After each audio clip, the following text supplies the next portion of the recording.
Assalamualaikum warahmatullahi wabarakatuh. Waalaikumsalam. Innal hamdalillah nasta'inuhu wa nastaghfiruh wa na'udzu billahi min shururi anfusina wa min sayyiati a'malina. May yahdihillahu fala mudilla lahu wa may yudlil fala hadiya lahu. Asyhadu an la ilaha illallah wa asyhadu anna Muhammadan abduhu wa rasuluhu la nabiyya ba'da. Allahumma shalli ala sayyidina Muhammadin wa ala alihi wa sahbihi ajma'in. Amma ba'd.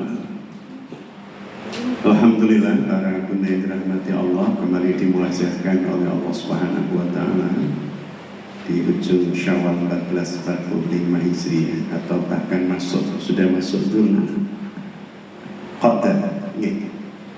Oh, betul bersani sama. Ditanya terus jadi malah pulang.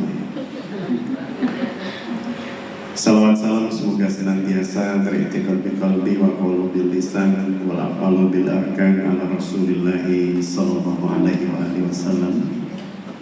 Uswatuna wa qudwatuna yang kita senantiasa berharap kiranya apa-apa yang panjenengan kula sami lampahi dinten menika dados bagian wujud cinta kula panjenengan sami dhateng Kanjeng Nabi Muhammad sallallahu alaihi wasallam, sehingga kelak panjenengan kula sami datang akhirat insyaallah ingkang panjenengan kula sami ajeng-ajeng syafaat kali syafaat saking Kanjeng Nabi Muhammad sallallahu alaihi wasallam. Insyaallah. Ya, ternyata hari ini sudah dua Dzul Qa'dah 1445 Hijriah. Para bunda yang dirahmati Allah, melanjutkan bahasan kita,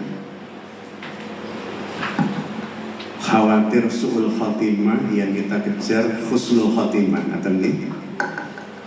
Maka di antara ayat-ayat yang secara langsung menjelaskan kepada kita tentang sifat-sifat dan karakter seorang hamba yang dirindu oleh surga dan dibenci oleh neraka. Panjenengan pengen apa boten dibenci neraka? Pengen. Kita tuh pengennya neraka itu rawuh babar belas dengan kita. Dan kita itu pengen surga itu merindukan panjenengan semua. Makanya libur-liburnya tetap rawuh, itu masalah luar biasa. Meskipun berkurang jumlahnya. Ya, karena pasti dengan anak, dengan cucu pengen gitu kan, rekreasi ya, dekat-dekat ke Disneyland di Singapura. Sudah pensiun nggak pernah lihat kalian, nggak tahu kalau merah. Nggak tahu. Saya juga nggak tahu. Taunya karena istri saya guru gitu kan. Jadi ternyata libur tuh. Lah kok aku tetap ngaji tuh. Kalau ngaji nggak boleh libur.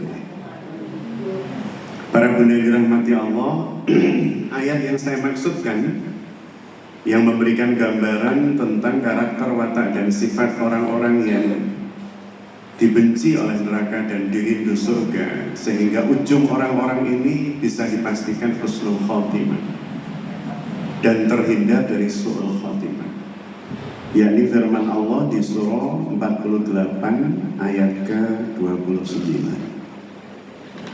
Surah 48 mereka surah Fat. Ya. Al-Fat itu maknanya apa, Bu? Kemenangan. Duh, kan ada yang di sini tadi mana? Ada ya? Oh, saya khawatir hilang loh. Tadi di samping saya. 48 ayat 29. A'udzu billahi minasyaitonir rajim. Muhammadun Rasulullah. Ya. Muhammadur Rasulullah. Muhammad adalah Rasul, utusan Allah. Walladzina ma'ahu, dan orang-orang yang membersamainya. Nah, ini karakternya, sifatnya, cirinya. Orang-orang yang oleh Al-Quran dinas sebagai yang dirindu surga, dibenci neraka. Orang-orang yang dinas oleh Al-Quran kalau punya karakter seperti ini, jaminannya husnul khotimah dan terjauhkan dari su'ul khotimah. Apa karakternya? Asyidda'u 'alal kuffar. Mereka tegas terhadap kekufuran. Ruhama'u bainahum. Mereka adalah orang-orang yang di dalam dirinya memiliki sumber kebaikan dan kasih sayang antar sesama mereka, antar sesama muslim mukmin. Rasa sayangnya itu melebihi kepentingannya, melebihi keinginannya. Tarohum, dan engkau melihat mereka. Mereka siapa? Ya waladina ma'ahu tadi, orang-orang yang bersama Rasulullah di dalam surga, di atas jalan yang lurus ini. Sima atarohum rukka'an sujada. Mereka ini adalah ahli rukuk dan sujud. Mereka ini adalah ahli rukuk dan sujud. Dan rukuk dan sujudnya itu yabtahuna fadla minallah wa ridwana, dalam rangka untuk mencari atau berharap keutamaan di sisi Allah dan keridhaan. Jadi orang-orang yang dirindu surga ini adalah orang-orang yang ketika rukuk dan sujud tak berharap apapun kecuali keutamaan di sisi Allah dan keridhaannya. Simahum fi wujuhihim, dan terdapat tanda-tanda di wajahnya atas mereka, min dari asari sujud, bekas-bekas sujud. Nanti kita urai satu persatu. Apakah bekas sujud itu ada bekas hitam di wajah atau di kening? Ternyata tidak. Dzalika masaluhum fit Taurat wa masaluhum fil Injil. Demikian sifat-sifat ini sudah digambarkan dalam Taurat dan Injil. Masya Allah. Ternyata bahkan di dalam Taurat dan Injil itu sudah diberikan gambaran oleh Allah bahwa kelak akan ada tipikal manusia-manusia pilihan langit yang mereka akan menjadi pendamping-pendamping atau pembersama perjuangan Muhammad bin Abdullah Rasulullah Shallallahu Alaihi Wasallam dengan sifat khasnya. Mereka ini orang-orang yang digambarkan bahkan ribuan tahun sebelum Rasulullah Shallallahu Alaihi Wasallam lahir. Berarti para sahabat Kanjeng Nabi dan orang-orang yang membersamainya ini adalah orang-orang yang dipilih oleh langit.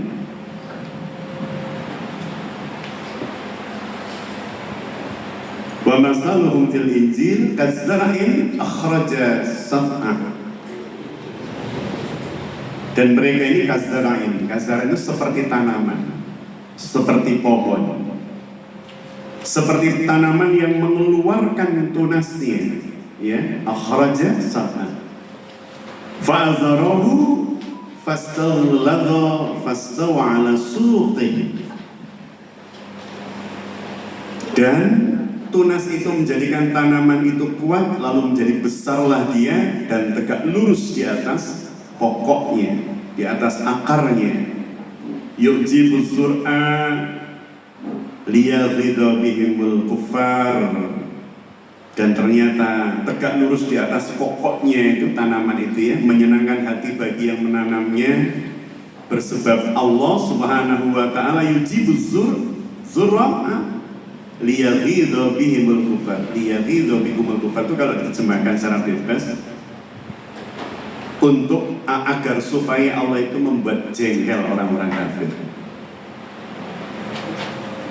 Jadi ternyata hadirnya orang-orang seperti ini itu membuat orang-orang kufur itu nggak nyaman. Maka kalau ada orang kufur kok nyaman dengan seorang muslim mukmin, bahaya. Sampai kemudian saya melihat dalam sebuah tayangan kemarin malam, seorang ketua FKUD di sebuah provinsi di luar Jawa yang memberikan sambutan di hari libur kemarin itu Paskah. Bahwa Yesus dihadirkan oleh Tuhan Bapa di atas bumi untuk menebus seluruh dosa kita, bukan hanya orang Kristiani. Wah, itu kan bahaya, Bu.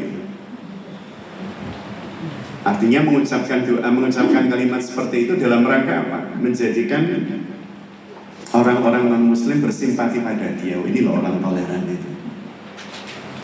Orang toleran itu menganggap bahwa sebuah agama itu, semua agama itu sama. Ini berbahaya, ini sinkritisme. Kalau semua agama sama sejak dulu, Rasulullah pasti tidak akan mendakwakan Islam sebagai agama yang hak, gitu betul. Bahwa semua agama itu ekspansif, iya, kita mengakui dan menerima. Saya menerima bahwa setiap agama itu sifatnya ekspansif. Ekspansif itu ingin mendakwahkan ke orang lain. Orang Buddha, Hindu ingin nggak, Bu, jumlah pengikutnya bertambah? Konghucu, Kristen, Islam, semuanya ingin, sehingga menjadikan semua keyakinan dan ideologi itu ekspansif sifatnya, pengen terus dikembangkan. Bersebab kalau kita di dalam Islam itu merasa nikmatnya, indahnya, dan kita pengen masuk surga itu bareng-bareng. Masuk surga itu semuanya kalau bisa, gitu kan. Artinya sampai kemudian Rasulullah menyampaikan balighu anni, sampaikan dariku walau ayat, meskipun cuma satu, sampaikan, dakwahkan. Jangan sampai kemudian kerabat, sahabat itu kemudian menyimpang dari syariat tauhid yang dibawa oleh Rasulullah SAW. Tetapi Islam juga memberikan rambu-rambu. Apa rambu-rambunya? Bahwa la iqraha fid din. Tidak boleh panjenengan dan saya memaksakan siapapun untuk beragama, berkeyakinan. Tidak boleh. Kalau mendakwakan harus dakwakan dengan cara terbaik. Tidak mengolok-olok. Tidak dalam rangka membenci, tapi mendakwakan justru dalam rangka mencintai. Mendakwakan dalam rangka berharap kebaikan bersama-sama. Tapi kalau kemudian didakwai sudah nggak mau, tidak boleh dipaksa. Tidak boleh dipaksa. La ikraha fid din. Baik, kita kembali pada bahasan ayat ini. Kita oncai satu persatu. Ini kalau dioncai panjang, maka nanti kita cukupkan dengan 1-2 bagian saja. Diawali dengan kalimat Muhammadur Rasulullah. Ada orang membaca La ilaha illallah Muhammadur Rasulullah. Ini kalau secara bahasa tidak benar. La ilaha illallah Muhammadur Rasulullah. Tapi kalau diawali dengan asyhadu, ada an-nya di depan, baru Muhammadur Rasulullah. Begitu dalam ilmu nahwu sharaf, agar tidak berpengaruh pada banyak hal. Nah, sama dengan ini, karena tidak ada amilnya, ya, amil nasabnya, maka kalimatnya Muhammadur Rasulullah. Muhammad itu utusan Allah. Walladzina ma'ahu, kita akan cuplik, kita akan ambil ya terjemah dan tafsir dari Ibnu Jarir At-Tabari, Imam At-Tabari, salah seorang ulama besar dari kalangan salafus salih, bermazhab Ahlus Sunnah wal Jamaah, orang-orang yang teguh dan tegak di atas sunnah dan bersama dengan jamaah kaum muslimin, termasuk keempat imam mazhab dan seterusnya. Kalau ini ahli tafsir dan ahli sirah, Imam At-Tabari mengatakan yang dimaksud dengan walladzina ma'ahu, jadi semua sifat tadi itu sifat orang-orang mukmin pilihan. Tetapi ada contoh-contoh real dari kalangan sahabat yang kemudian mendeskripsikan atau menggambarkan ayat ini. Yang pertama, walladzina ma'ahu. Siapa yang dimaksud dengan orang-orang yang membersamai Kanjeng Nabi atau orang yang membersamai Kanjeng Nabi? Disebutkan oleh Imam At-Tabari dengan mengambil pendapat tafsir dari Imam Ja'far As-Shadiq.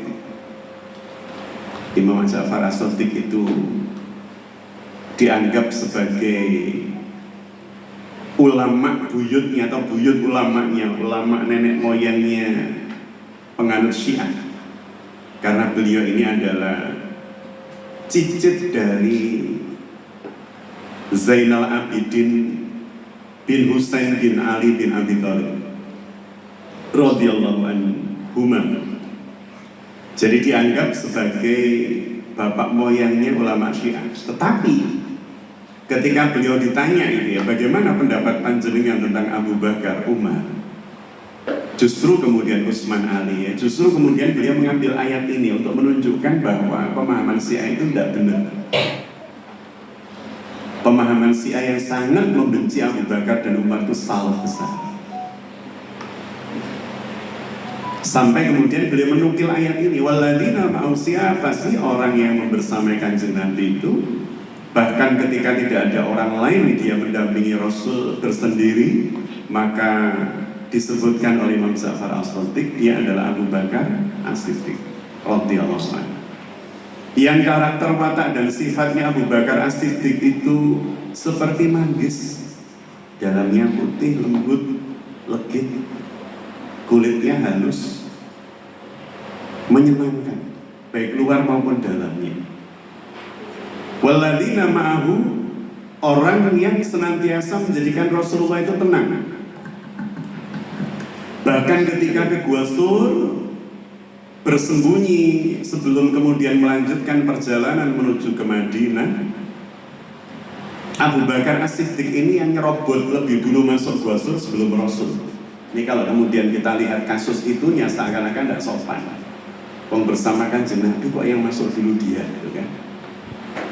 Tapi ternyata Abu Bakar As-Siddiq masuk gua lebih dulu. Sejatinya Gua Sur itu bukan gua, cekungan yang tertutup batu. Ya, saya pernah masuk ke Gua Sur itu ya, paling banter dalamnya sini sampai pintu itu gua ini.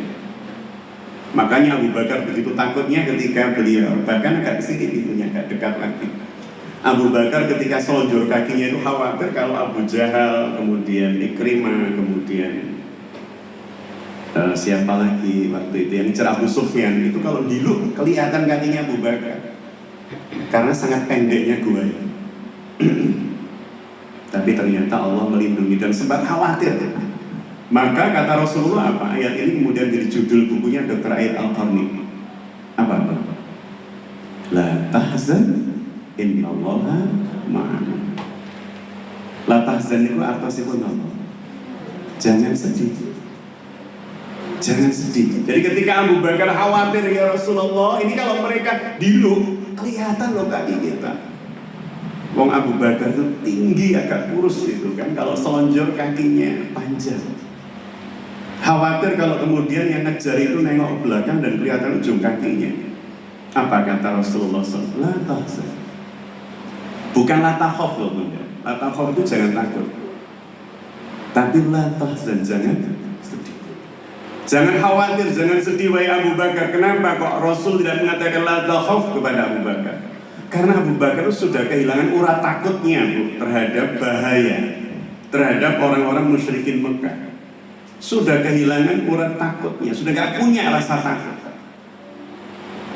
Wong yang mengumandangkan Al-Quran di depan Ka'bah juga beliau, dipukuli juga beliau sampai babak belur. Kemudian ketika siuman beliau menanyakan, kaifahal Rasulullah?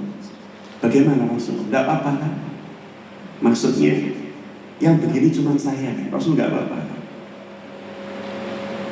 Karena sudah tidak punya rasa takut di dalam mendakwahkan syariat Allah. Maka walladzina ma'ahu ini dilukiskan, inilah Abu Bakar As-Siddiq, seorang laki-laki yang lembut, yang santun, yang hatinya sangat peka, gampang nangis. Ada suami panjenengan yang gampang nangis. Kalau nangisnya karena lihat buku tabungan itu beda, karena saldonya tipis. Abu Bakar ini gampang nangis. Bersebab apa? Peka, empatinya tinggi, kepekaannya tinggi. Makanya ketika Kanjeng Nabi sakit ya, sebelum atau jelang wafatnya, itu kan bilang kepada para sahabat yang lain, biar yang mengimami manusia Abu Bakar, biar yang mengimami jamaah di Masjid Nabawi Abu Bakar. Apa kata Ibunda Aisyah radhiyallahu anha, ibunda kita, putri dari Abu Bakar As-Siddiq. Kata Ibunda Aisyah, jangan ya Rasulullah, bapakku tuh gampang nangis loh. Nanti kalau baca ayat kemudian ketemu dengan ayat yang mengingatkan dengan Allah, dengan panjenengan, mesti nangis bapaknya. Abah ya. Kata Rasul, aku perintahkan Abu Bakar mengimami manusia, mengimami rakyat, itu maksudnya. Ibunda Aisyah protes lagi, sampai 3 kali protesnya. Bapakku itu nangisan, gampang tersentuh. Tapi nanti kita lihat ketika jadi khalifah, tegasnya bahkan lebih umar. Orangnya lembut, gak tegoan, saknoan, empatinya besar. Maka ketika Rasulullah membutuhkan harta, ini benar-benar yang neraka itu kipat-kipat moh dengan orang seperti ini. Ketika kemudian membutuhkan bantuan untuk Jaisul Usrah, tentara yang akan bertempur di masa paceklik, Abu Bakar itu dengan gamis panjangnya sambil nyincing-nyincing. Yang dari situ kalau di dalam kitab Riyadhus Shalihin itu disebutkan bahwa itu bukti bahwa isbal itu boleh kecuali min asbabil khuyala, kecuali bersebab sombong. Isbal itu menjulurkan kain sampai mata kaki bagi laki-laki. Buktinya apa? Abu Bakar itu. Dan Abu Bakar ketika melakukan itu, beliau bertanya, ya Rasulullah, apakah termasuk aku? Maksudnya yang dilaknat ya. Tidak, bersebab engkau melakukan itu tidak bersebab sombong.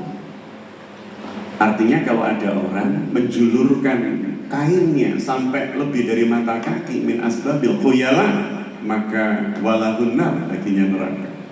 Sebab apa? Kesombongannya. Bagi laki-laki loh, kalau perempuan enggak masalah. Jadi jangan pernah menghujat orang yang celana-celananya di bawah mata kaki. Abu Bakar di bawah mata kaki, tapi tidak sombong. Dan jangan bangga ketika celana kita di atas mata kaki bagi laki-laki. Nah, kalau di atas mata kaki kemudian merasa lebih suci dibanding yang lain, ya sombong namanya.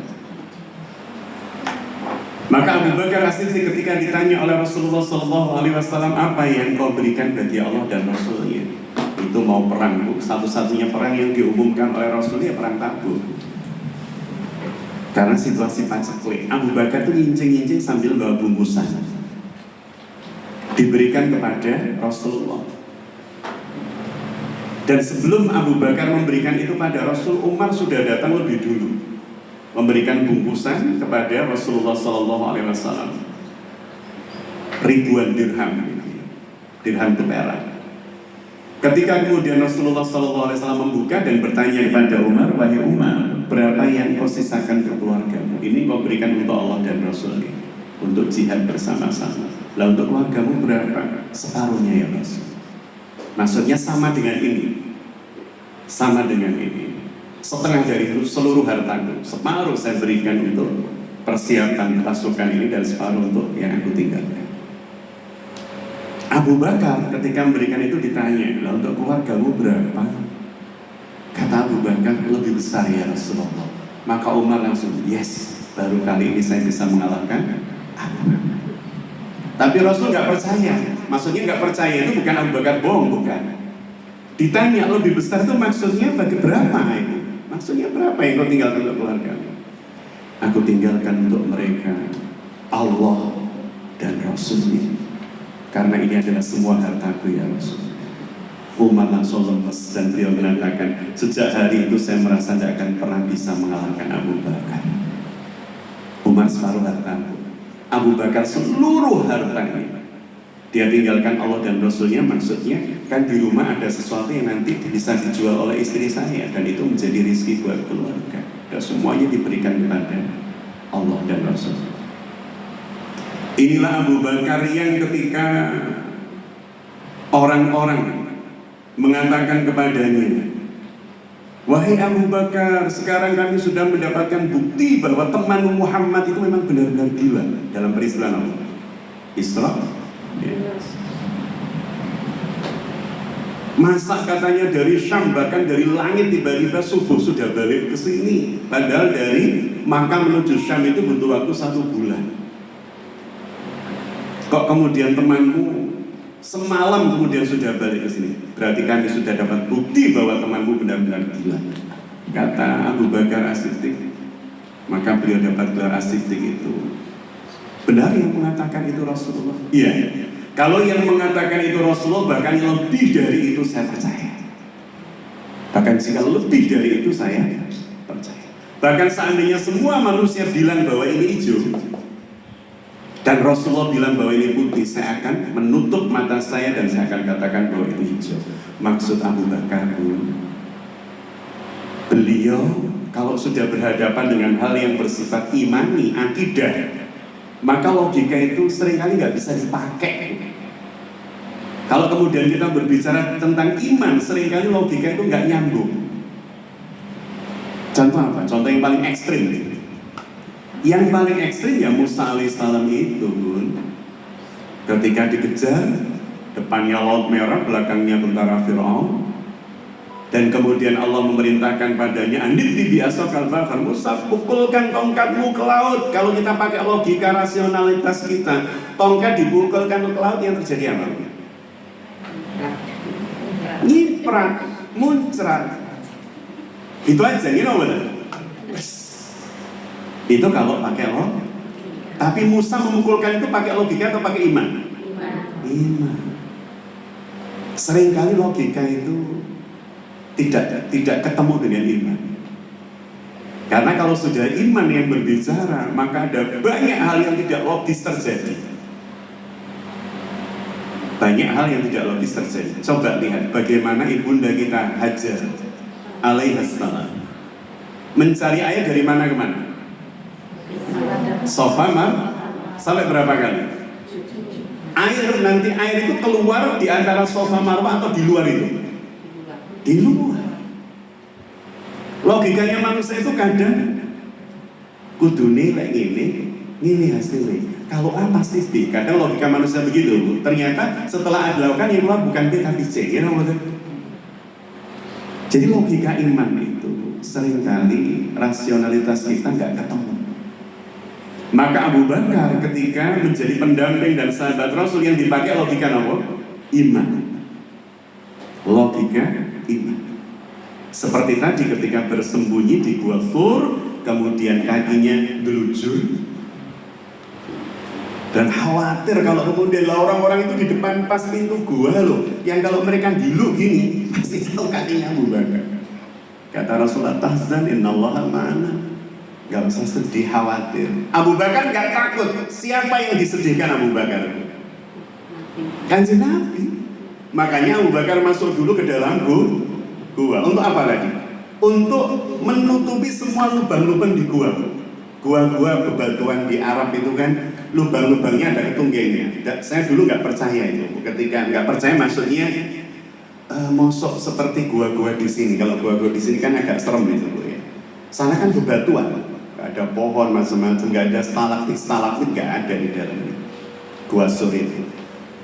Tetapi lubang-lubangnya banyak, ada lubang-lubangnya. Yang lubang-lubang itu biasanya ditempati binatang berbisa. Abu Bakar masuk itu dalam rangka masuk lebih dulu dan menutupi itu dulu, Bu. Jadi beliau selonjor, kakinya nutupi lubang ini, tangannya nutupi lubang ini, badannya nutupi lubang ini, agar Rasul nyaman. Coba. Makanya Rasul masuk kemudian tidur di atas pangkuan Abu Bakar. Bukan apa-apa, karena saking sempitnya. Rasul capek lelah tidur di atas pahanya Abu Bakar. Maka biasanya bapak dengan bapak, laki-laki putih, kalau sudah soulmate, teman buah gitu, kadang seperti itu. Kadang rangkulan kan biasa tuh bapak-bapak yang rangkulan. Padahal itu kan secara umum lebih pekanya perempuan kalau sentuhannya. You know what? Ibu-ibu itu kalau difoto kan bisa tempel-tempelan pipi. Iya, kalau bapak-bapak pernah menjenengan lihat begitu? Kan ngeri gitu. Tapi kalau sudah akrab banget ya, saya dengan adik saya itu akrab ini seorang bulan. kadang tiduran di atas dengkul ini biasa itu kan. Abu Bakar dengan Rasul begitu banyak. Rasul itu kan. Tiba-tiba Rasul merasa kok ada tetesan air dari atas. Melek Rasul, ya Allah, air matanya Abu Bakar. Karena ternyata apa? Kakinya disengat oleh skorpion itu. Apa skorpion itu? Kalajengking. Disengat kalajengking dan dia menahan untuk tidak teriak, khawatir Rasul bangun. Rasul capek, dia tahu Rasul capek. Maka kemudian menahan diri untuk Rasul, dia nggak bangun, dia sampai netes nangis, nggak kuat, sakit ini. Kalau jenengan dan saya langsung bengong gitu, nggak peduli suami atau siapa di sini. Gitu. Abu Bakar itu begitu, maka kalimat Rasul tahzan, jangan khawatirkan saya, jangan sedihkan saya. Abu Bakar cuma mikir, ya Allah ini orang baik loh, Nabi ini orang baik, Rasul orang baik, ya diusir-usir. Beliau itu orang yang lembut, nggak pernah nyakitin siapapun, kok diusir-usir. Abu Bakar itu seperti itu bersedihnya. Maka la tahzan innallaha ma'ana. Wahai Abu Bakar, jangan sedih. Sesungguhnya Allah bersama kami, bersama kita. Maka orang-orang yang mendahulukan iman dibanding logika pun, iman dibanding logika, itu adalah orang yang akan dicintai surga, dibenci neraka. Dekat dengan husnul khotimah, jauh dari su'ul. Apa syaratnya? Dahulukan iman dibanding logika. Karena seringkali logika kita itu nggak jangkau iman. Gini, contoh yang lain. Kalau dalam kehidupan keseharian kita, saya punya paman jualan soto di mana? Dibanding akal. Sehingga kalau panjenengan sakit, hari ini badan saya sedang tidak fit ceritanya. Makanya tadi saya jarang sebatas subuh tidur kecuali kalau sedang lain badan. Berarti saya bilang sama istri, nih aku tak istirahat. Kalau saya sudah bilang begitu kan istri bilang nggak anak jangan diganggu habis juga. Bersebab badan tidak fit. Tapi ketika badan tidak fit begitu, maka panjenengan dan saya yang pertama harusnya diingat siapa? Allah. Pada subuh menambah bobot doa, Allahumma rabbana sa'ati bil ba'sa iswi itu sembuhkan saya. Iswi wa anta sa'ati, karena panjenengan yang mau menyembuhkan ya. Tidak kemudian gerges langsung ingat dikolgin, jangan dulu. Lodekon, mixagrip, jangan dulu. Minta dulu pada. Itulah ibadah kita. Minta. Bahkan ketika minum obat pun begitu. Ya tadi pagi minum obat. Saya bilang sama obat itu. saya bilang, bukan ngobrol. Kalau ngobrol berarti obatnya jawab, bukan mendede. Saya bilang, ya Allah, obat ini cuma perantara yang bukan saya panjenengan. Maka jadikan obat ini ya Allah menyembuhkan saya. Dalam bahasa kita mungkin kompatibel dengan kebutuhan tubuh saya. Karena saya nggak tahu yang ada dalam tubuh ini sedang apa sih kok rasanya nggak nyaman badannya. Ya saya minum. Artinya bahkan ketika minum obat pun Allah jangan ditinggal dari kemudian harapan kita yang menyembuhkan Allah sampai basmalah kita. Jangan sampai kemudian ada orang kok sakit apa jenengan kemudian bilang, lo dikon belum mesti sampai kok waras, ini bahaya. Jenengan muncul lo dikon kok mesti waras. Padahal kondisi badan manusia kan tidak selalu sama. Ada nggak orang minum lodekon dengan gejala yang sama sembuh, yang satu enggak? Ada. Artinya yang paling paham kondisi badan kita itu Allah. Ini minta sama Allah, ya Allah, kompatibelkan, cocokkan obat yang saya minum itu dengan kondisi badan saya yang sedang membutuhkan sesuatu. Bismillah. Allahumma rabbana sa'ati bil ba'sa iswi wa anta syafi. Kadang kita ulang-ulang, wa anta syafi, panjenengan yang maha menyembuhkan, panjenengan bukan yang lain. Abu Bakar itu begitu banget. Jadi senantiasa mendahulukan iman dibanding logika. Sehingga seringkali di dalam kehidupan seorang Abu Bakar As-Siddiq radhiyallahu anhu, orang melihat itu kadang aneh. Contohnya, ketika Rasulullah Shallallahu Alaihi Wasallam, alhamdulillah, ini juga dari Allah ini. Rizqu min Allah. Rizqu biyadillahi wa'ala. Rizqi itu dari Allah semata melalui Bunda Rini. Dibikin sambil berdoa. Saya yakin kalau kelasnya Bunda Rini buatnya sambil berdoa. Nanti pasti enak. Jadi nggak boleh tidak ngicipi itu kan. Bunda yang dirahmati Allah. Jadi Abu Bakar itu pernah dalam suatu masa beliau diuji oleh Allah Subhanahu wa Ta'ala. Ya, kehidupan Abu Bakar itu memang teramat sangat banyak ujian bersebab keimanan beliau yang teramat sangat tinggi. Diuji oleh Allah Subhanahu wa Ta'ala dengan kelaparan, sehingga dilukiskan bahwa beliau mengikat batu dalam perutnya bagian kanan. Orang-orang Arab di masa lalu itu kalau lapar mengikat batu di perut. Kenapa? Karena lambungnya akan tertekan. Kalau lambung tertekan, rasa lapar berkurang. Jenengan lihat, orang-orang lapar itu pasti akan menangkupkan, kedua lututnya ini. Untuk apa? Menekan perutnya. Gini buat. Karena kalau dilepas begini lapar banget, terasa. Jenengan nggak pernah merasakan begini. Jadi orang Arab itu kalau lapar, batu diikat di perut. Abu Bakar As-Siddiq itu pernah mengalami seperti itu. Dan beliau kemudian berniat keluar rumah di masa paceklik. Berniat keluar rumah, bismillah.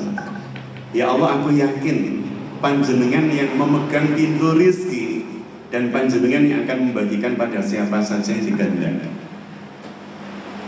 Ternyata ketemu sama Umar yang ternyata juga dalam keadaan lapar. Umar membuka jubah. Waktu di bodoh. Sampai kemudian mereka ketemu Rasulullah SAW yang barusan mengunjungi putrinya Fatimah Az-Zahra. Setelah kemudian ketemu Rasul, mereka bilang, Rasulullah, sungguh kami dalam keadaan lapar dan kami tahu bahwa Zat yang Maha Beri rezeki adalah Allah. Rasul tersenyum sambil membuka jubahnya. Ternyata Rasul 2 batu lebih lapar lagi sebenarnya. Dan ternyata setelah itu beliau ketemu dengan Abdurrahman bin Auf, yang melihat wajahnya Abdurrahman tahu bahwa Rasulullah yang mulia bersama 2 sahabatnya ini sedang lapar. Maka diminta datang ke rumah tanpa ditanya itu ya, monggo Kanjeng Nabi wonten dalam. Dan di sana langsung disembelihkan seekor domba untuk dimakan beliau seluruh. Artinya hari itu Abu Bakar As-Siddiq meyakini dengan pasti bahwa itu tadi, Allah itu kalau sudah membuka pintu rezeki, pasti dari jalan manapun, bahkan yang tidak pernah kita pikirkan. Jadi walladzina ma'ahu di sini didefinisikan oleh Imam Ja'far Shadiq, dikutip oleh Imam Ibnu Jarir At-Tabari dalam tafsirnya sebagai Abu Bakar. Maka berkarakterlah seperti Abu Bakar, agar supaya neraka membenci kita dan surga merindukan kita. Apa karakter utama Abu Bakar? Mendahulukan iman dibanding logika. Yang kedua, 2 saja cukupin nanti itu. Para puanjan ini kan ayatnya. Asyidda'u 'alal kufar, dan bersikap tegas terhadap orang-orang kafir atau kekufuran apapun. Sikapnya tegas, membuat barier, pembatas, penjara. Dengan kekufuran itu tidak mau, pengen dekat. Bila perlu lirik aja orang. Apa kekufuran? Ketertutupan hati. Ghibah, namimah itu adu domba. Fitnah, hasad, iri, dengki, kufur nikmat. Ini semua kekufuran dan panjenengan harus bersikap tegas terhadap kekufuran itu. Nilai-nilai kekufuran itu. Gaya hidup hedonis yang israf itu berlebihan dalam banyak. Beri kerudung 2 kodi. Mumpung murah Ustaz. Diskon Ustaz, terus mau murah, beli brul, padahal tiga situ dulu. Yang lain nganggur, kadang nggak pernah dipakai. Beli makanan juga gitu. Pada saat mau buka puasa, lewat jalan apa itu Bu? Depan Telkom ya. Itu kalau pas anu kan banyak orang jualan Ramadan. Nah yang nyuruh. Lihat merah pingin, biru pingin, waduh makanan macam-macam beli. Bahkan sampai setelah sholat tarawih belum kemakan. Sampai sahur belum kemakan sebagian. Ini kufur nikmat. Dan ini temannya syaitan. Syaitan seneng dengan orang yang berlebihan dalam banyak hal. Bahkan ibadah berlebihan dibawa tenangsal. Ada sahabat ketika Ghazwatul Tabuk itu ikut perang, mendaftar jihad. Tiba-tiba sebelum berangkat ada sahabat yang lain matur ke Kanjeng Nabi, ya Rasulullah, sahabat saya itu si A itu, ibunya nangis ya Rasulullah, ibunya sama sepuh, tidak ada yang jaga, anaknya berangkat jihad bersama kita, ibunya nangis. Maka Rasulullah memanggil sahabat tersebut dan mengatakan, pulanglah ke rumah dan tercatat di sisi Allah jihadmu ada di samping ibumu. Ibunya dia ada yang jaga, dia laki-laki, berarti kewajiban terhadap orang tua mutlak lebih dibanding kewajiban terhadap istri. Sebaliknya istri kewajibannya terhadap suami lebih dibanding terhadap orang tuanya. Maka oleh Rasul disuruh kembali, bahagiakan ibu dan berjihadlah di sisi orang tua. Maka kemudian dia pulang balik. Artinya apa? Artinya dari sini kemudian Rasulullah Shallallahu Alaihi Wasallam menjelaskan kepada panjenengan dan saya tentang sifat orang-orang yang asyiddaa'u 'alal kuffar, orang-orang yang bersikap keras terhadap kekufuran apapun itu, nggak senang, nggak suka. Wabil khusus jika itu berkaitan dengan dirinya sendiri, berkaitan dengan dirinya sendiri, bahwa ibadah yang berlebihan itu nggak boleh.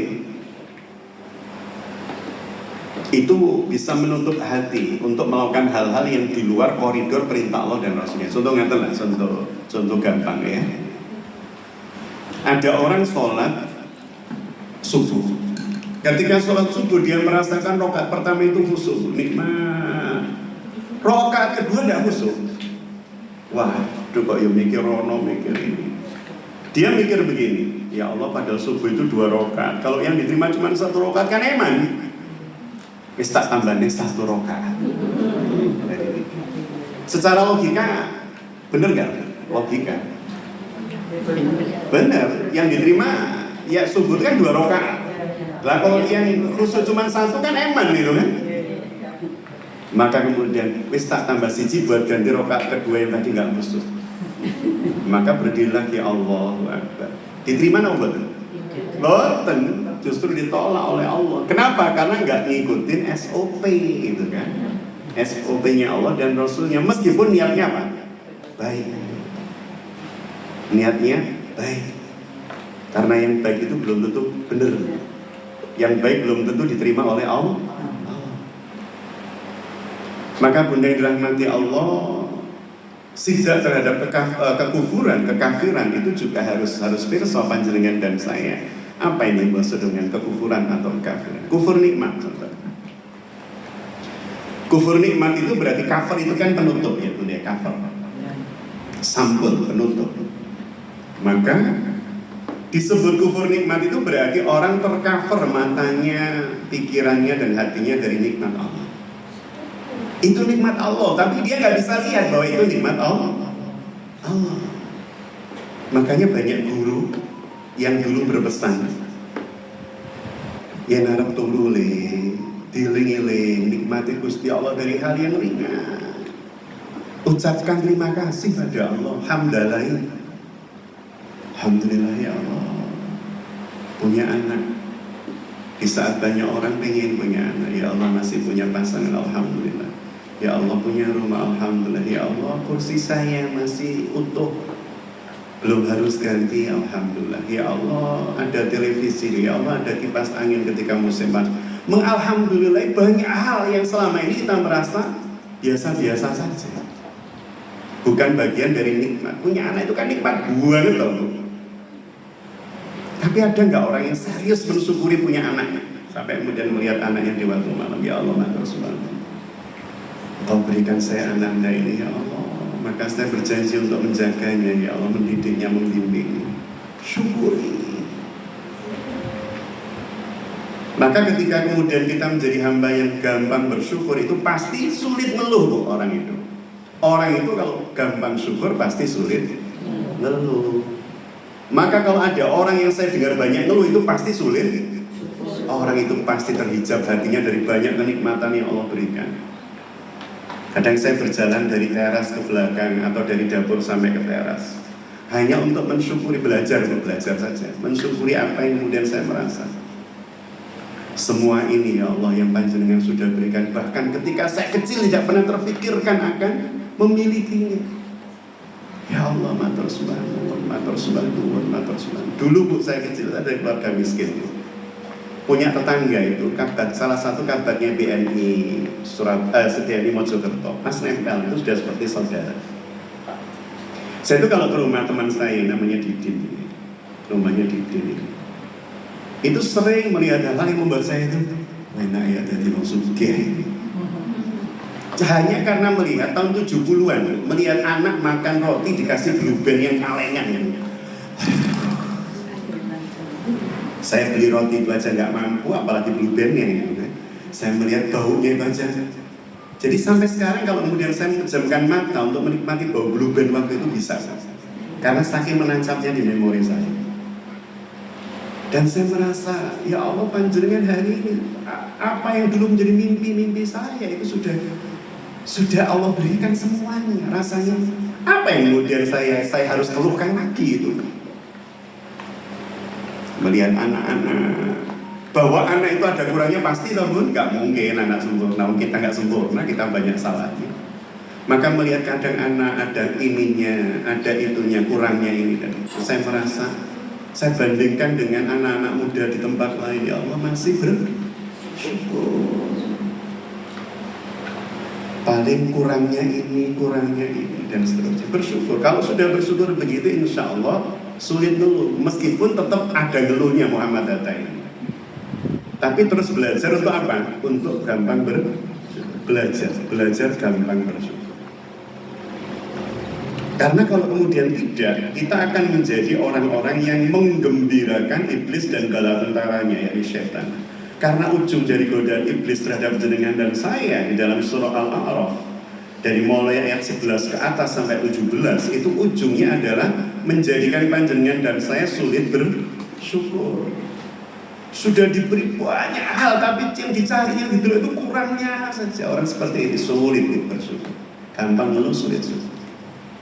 Dan ini tujuan setan memang menggoda kita. Artinya kalau kita menduduki posisi itu, berarti setan sudah sampai pada tujuannya. Karena kalau orang itu gampang ngeluh sulit syukur, pasti dia termasuk orang yang bersuudzon pada Allah. Padahal suudzon itu penghalang kita masuk surga. Maka belajar, saya terus belajar, ayo husnudzon. Terhadap apapun, siapapun, husnudzon. Husnudzon itu, suudzon itu beda dengan waspada lah ibunya, waspada. Panjenengan kemudian naruh motor dimanapun dengan nyamannya, enaknya tanpa dikunci, bahkan kuncinya ditaruh, ditempel. Ya Allah, saya berhusnudzon pada jenengan maha melihat, mengawasi. Pasti kalau kemudian takdirnya dia milik saya nggak akan hilang. Ini bukan husnudzon. Ini orang yang lalai. Ini orang yang sembrono, tidak mengikuti arahan Allah itu kan. Sunatullah itu kan harus usaha dulu. Jadi beda antara suudzon dengan waspada. Kalau suudzon itu apa yang kemudian sudah terjadi, kita masih berpikir itu Allah salah mentakdirkan. Ini bahaya.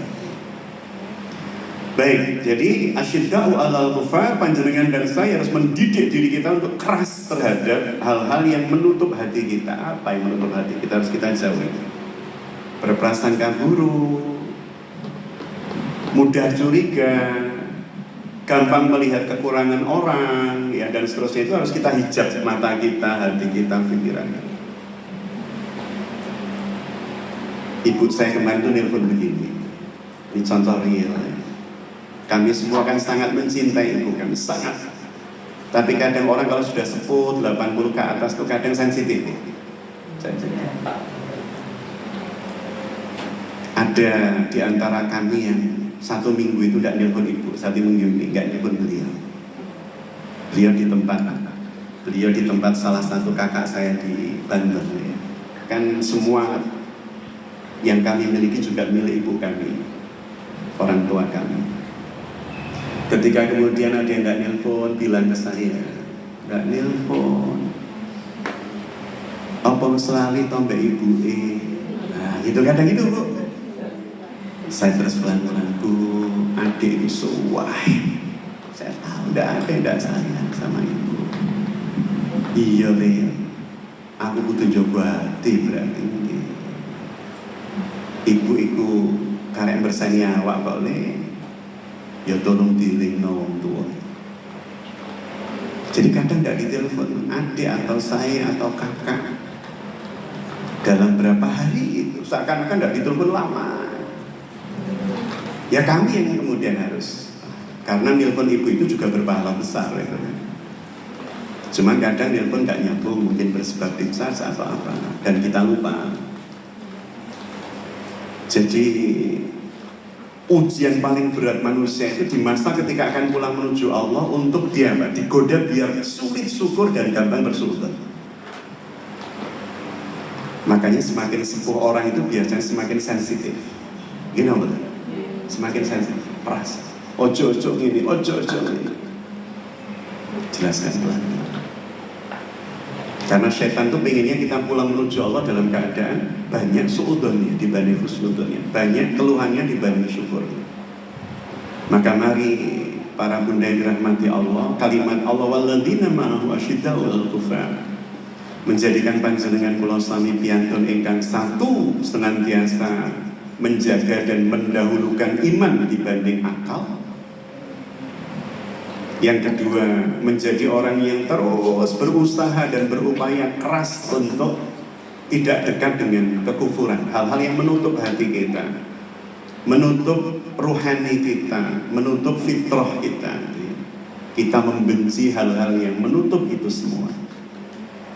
Jadi kalau ada orang seperti itu bukan membenci orangnya, tetapi membenci sifat dan karakternya, wataknya, perilakunya, lebih tepatnya perilakunya, perbuatan.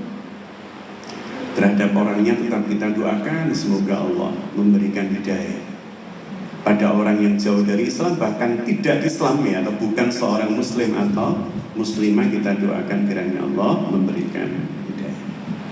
Baik, dari situ para bunda yang dirahmati Allah, 60 menit kajian. Monggo kalau ada yang mau ditanyakan, disampaikan, kami persilahkan. Kalau ada. Ustaz mau tanya. Iya benar. Apa namanya? Kadang contohnya saya ya maksudnya. Kadang itu asa males gitu Ustaz. Itu untuk penolaknya gimana? Satu, kedua, kadang agak meriang badan itu, tapi memaksakan itu apakah mendolimi? Tapi kalau dibawa beraktivitas ke masjid apa itu badan enak itu. Gimana itu? Ada karakter-karakter kaslan itu kemalasan ya, yang memang diciptakan oleh syaitan. Ada karakter lemah atau bukan malas sih, tapi kondisi badan memang lemah, yang bersebab memang kondisi tubuh kita memang haknya menuntut untuk diistirahatkan. Yang pertama kita lihat kalau ritme kerjanya, ritme mikirnya memang berat, ya memang butuh istirahat. Tapi kalau aktivitasnya jadi nggak lapo-lapo, tapi kemudian kita merasa kok wah ini pasti ada sesuatu yang salah.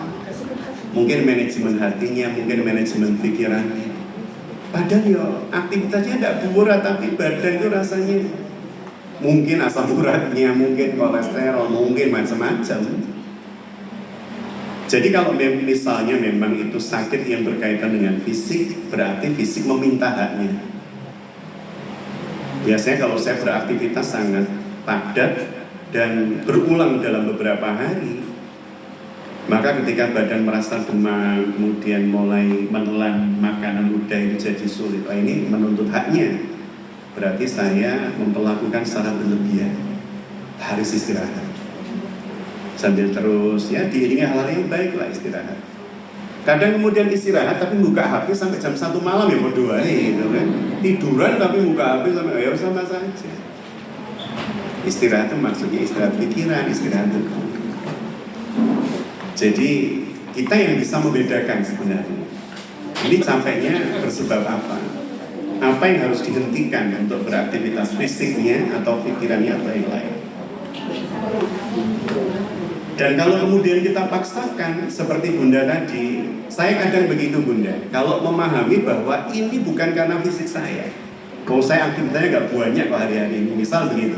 Saya kalkulasi, oh berarti bukan karena fisik saya, karena kondisi psikis saya. Kalau kondisi psikis bisa saya lawan dengan memaksakan diri sepeda, jalan kaki, ke masjid, kunjungi teman silaturahim. Kalau saya sepeda dalam tanda petik, niatkan tadabbur alam. Kadang menikmati kapan hari saya ambil fotonya, saking setakjubnya saya. Menikmati tanaman kalau didetailkan itu Masya Allah. Padahal ya bendino tak lewati, tapi ketika saya detailkan pelan-pelan sampai batangnya, indahnya ya Allah. Kadang begitu, kadang dalam rangka tafakur. Kalau pas longgar, kadang budaya. Jadi memaksakan diri kalau seperti itu bagus banget. Tapi kalau misalnya tubuh memang meminta haknya, kita sudah periksa kondisi ini ke apotek atau dokter, memang nggak boleh ini. Tapi memaksa diri nggak boleh. Malah doror jatuhnya membahayakan diri. Ada. Kalau membaca Al-Quran ya maksudnya. Iya. Kita menyetelkan ceramah itu nggak boleh ya Mas? Terus ini? Saya baca Al-Quran. Iya. Saya dengarkan ceramah gitu loh Mas. Iya. Tidak boleh seperti itu. Tidak apa-apa. Kalau dalam rangka nemani panjenengan itu, kok rasanya sepi loh kan apa-apa. Kadang begitu. Saya punya bude itu lihat TV di Terenggalek itu. Lihat TV, padahal udah merem Bu. Tapi kalau TV-nya dimatikan bangun. Oh jadi pateni toh. Itu mbak saya cerita, mbak sepupu, putrinya beliau. Ya tak pateni krungu adik. Minta ditemani oleh suara itu. Harus ada suara yang nemeni sampai tidur beneran. Lalu kemudian pakai kursi roda kan, dia dimasukkan kamar lagi, dimatikan kakinya. Artinya kadang ada tipikal orang itu yang tidak nyaman sendirian, sehingga kadang butuh teman. Gak apa-apa kalau ceramah kemudian diperdengarkan, dan bahkan kadang sambil baca Quran kita juga dapat tambahan ilmu meskipun 1-2. Saya merasakan itu. Betul apa-apa. Tapi kalau panjenengan sedang ngobrol dengan tamu nyetel Quran, tidak boleh. Nyetel murotal ya, karena tak dalam rangka didengarkan. Kalau Quran kan wastami'ulah, dan dengarkanlah, dan renungkanlah, dan diamlah gitu kan, untuk kemudian kita.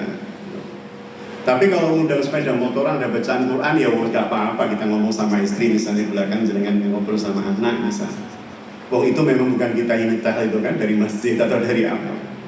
Tapi kalau kita sengaja, misal saya di dalam kendaraan itu ya sama temen ngobrol, saya dalam murotal awalnya, ketika ada teman masuk ngobrol ya saya matikan, agar supaya tidak mahjuro Al-Quran ini jadi hal yang diabaikan, tidak diabaikan. Ngatan begini. Iya. Dan ibu mungkin ada yang mau ditanyakan? Ibu-ibu mana? Nonton. Baik. Kalau tidak ada para bunda yang dirahmati Allah, jazakumullah khairan katsira. Harapan kita mungkin apa yang kita kaji di pagi hari ada manfaat, ada kebaikan, ada keberkahan yang kita dapat. Menjadi ilmu yang kita dikuatkan Allah untuk mengamalkannya dan diistiqomahkan oleh Allah dalam amalan kebaikan tersebut hingga hari kepulangan kita menuju Allah Subhanahu wa taala. Dan kiranya di hari Jumat yang penuh berkah ini kita juga bermunajat panjenengan sedanten dipun paringi Allah keluarga ingkang sakinah mawaddah warahmah wabarakatuh. Keluarga ini dipenuhi dengan kebaikan, ketenangan, ketentraman, dan kekuatan untuk melampaui dan melewati setiap ujian, serta teranugerahi putra-putri ingkang saleh-salehah, qurrata a'yun, penyejuk pandangan mata dan penentram hati kita. Kita tutup dengan doa kafaratul majelis. Subhanakallahumma wa bihamdika asyhadu an la ilaha illa anta astaghfiruka wa atubu ilaik. Ihdinas siratal mustaqim. Assalamualaikum warahmatullahi wabarakatuh.